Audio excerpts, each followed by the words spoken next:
नीतीश कुमार के पिछलगू बने हुए हैं, माननीय नीतीश कुमार मुख्यमंत्री जो है बिहार के, इनको लेमचूस पकड़वा दिए हैं। चूसते रहिए और लोजपा का विरोध करते रहिए। एकदम बेशर्मी की हदें पार कर चुके हैं ये लोग। शेर का बेटा हूँ, जंगल चीरने निकला हूँ, जंगल चीर के निकलूंगा। एकदम जंगल चीर रहे हैं 10 तारीख को, और बिहार को हम पूरा मजा से लूटे, एकदम कोई कुछ नहीं बोले। नमस्कार, मैं हूं देव। इस समय आप देख रहे हैं लोकतंत्र टीवी। आपको बता दें कि हम पार्टी के प्रवक्ता दानिश रिजवान ने एक बड़ा बयान दे दिया है, और इस बयान को सुनने के बाद एक बार फिर से बिहार में जो है राजनीति सरगर्मी जो है बढ़ चुकी है। मैं आपको बता दूं कि रामविलास पासवान के निधन पर एक बड़ी जांच की मांग बताई जा रही है, मांग कर रहे हैं दानिश रिजवान जो हम पार्टी के प्रवक्ता हैं। अब इसको सीधे तौर पे आप समझिए कि वो नेता जो लगातार सोशल जस्टिस की बात करता था, वो नेता जो लगातार कोलिजन सिस्टम की बात करता था, लॉ एंड ऑर्डर की बात करता था, आज उनके निधन पर जो है दानिश रिजवान जो है बड़ा सवाल खड़ा कर दिया है। वो लगातार कह रहे हैं कि एक जांच का विषय है और इस पर जांच होना चाहिए। जरा मैं आपको एक बार और बता दूं कि रामविलास पासवान का जो निधन हुआ है महज 1 महीना भी नहीं हुआ है, लेकिन उसके पहले जिस तरीके से बिहार चुनाव को देखते हुए, बिहार चुनाव के नजरिए से रामविलास पासवान पर जिस तरीके से बड़ा जो है उनके निधन पर आरोप लगाया गया, चिराग पासवान के ऊपर यह सीधा सीधा आरोप है।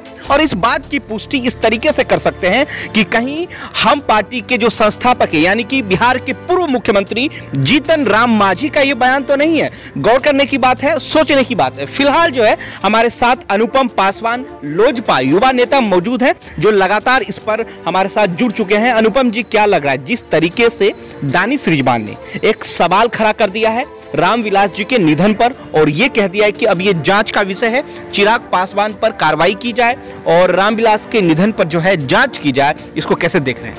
बड़ी ताज्जुब लगता है दानिश रिजवान पे हमको।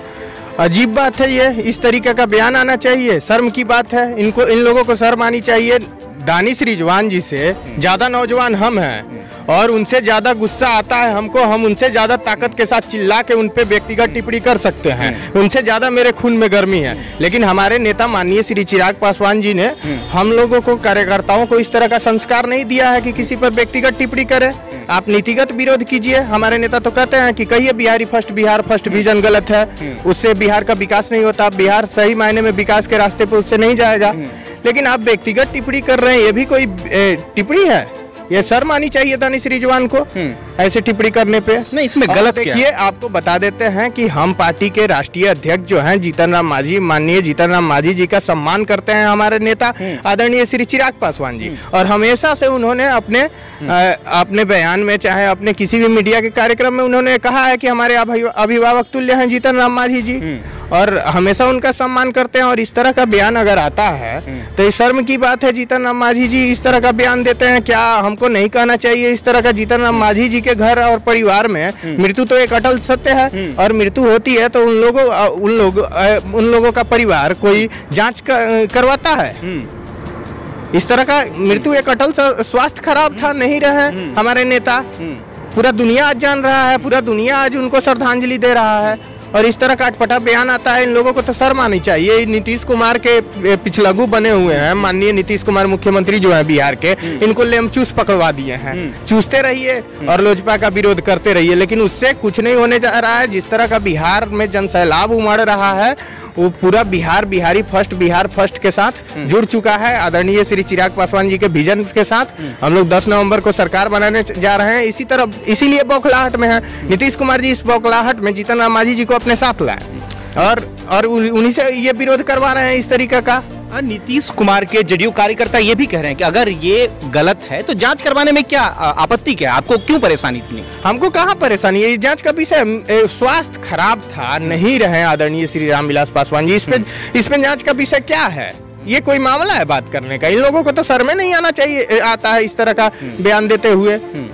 वीडियो में जो टेक्स्ट ठीक करने की बात चल रही थी, वीडियो एडिट करने की बात चल रही थी, रामविलास जी के निधन होने पर चिराग पासवान जिस तरीके से कैमरा के पहले तैयार हो रहे थे, सज रहे थे, संवर रहे थे, क्या इसको देखकर ये नहीं लगना चाहिए कि जांच होनी चाहिए?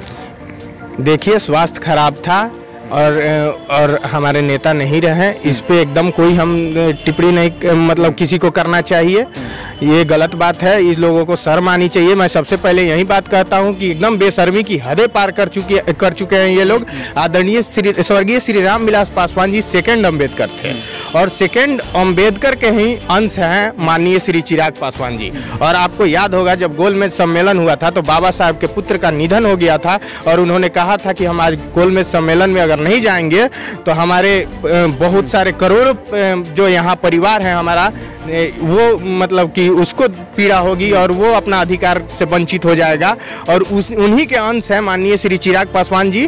और बिहार में चुनाव था जिस समय बड़े साहब का निधन हो गया था, उस समय बिहार में चुनाव था, प्रत्याशियों का नाम देना था और अकेले ये माननीय श्री चिराग पासवान जी को करना था।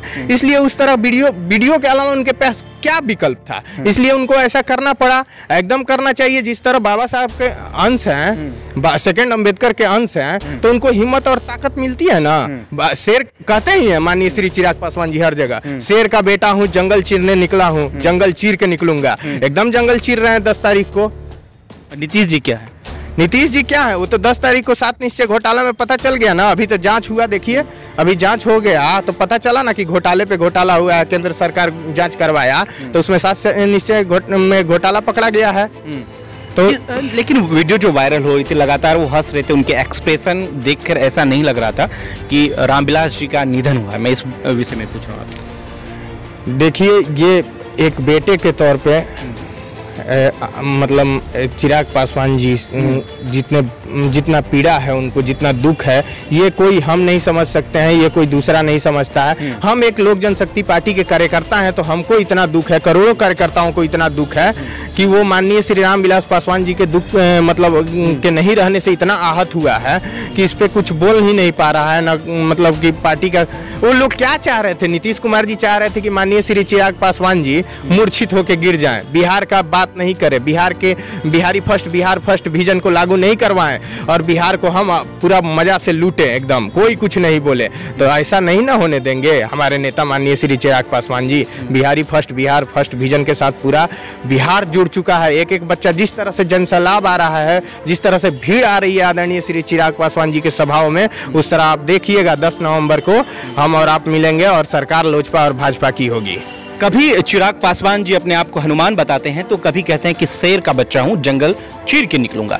तो आपको नहीं लगता है कि उनको बिल्कुल स्वतंत्र होकर चुनाव लड़ना चाहिए, भाजपा से अलग होकर चुनाव लड़ना चाहिए, भाजपा की नीतियों के खिलाफ चुनाव लड़ना चाहिए, अगर वो वास्तविक में शेर हैं, अगर वो वास्तविक में हनुमान है? तो देखिए माननीय राष्ट्रीय अध्यक्ष जी का जो निर्णय आता है, हम तो कार्यकर्ता हैं, उन्हीं के निर्णय, जो उनका निर्णय आता है, उनका दिशा निर्देश आता है, उसी के अनुसार हम लोग काम करते हैं। वो जिस गठबंधन को स्वीकार किए, जिस तरह से वो चुनाव लड़े, अकेले चुनाव लड़े, और उसी तरह हम लोग उनके साथ हैं और पूरे मजबूती के साथ हैं।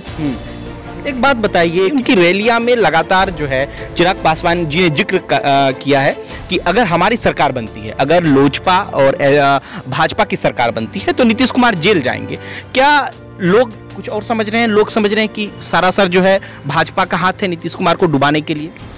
देखिए हमारे पार्टी के राष्ट्रीय अध्यक्ष माननीय श्री चिराग पासवान जी के पास अपना विवेक है, अपना बुद्धि है, अपना पार्टी है, अपना पार्टी का मैनिफेस्टो है, बायलॉज है, उनका अपना सिद्धांत है।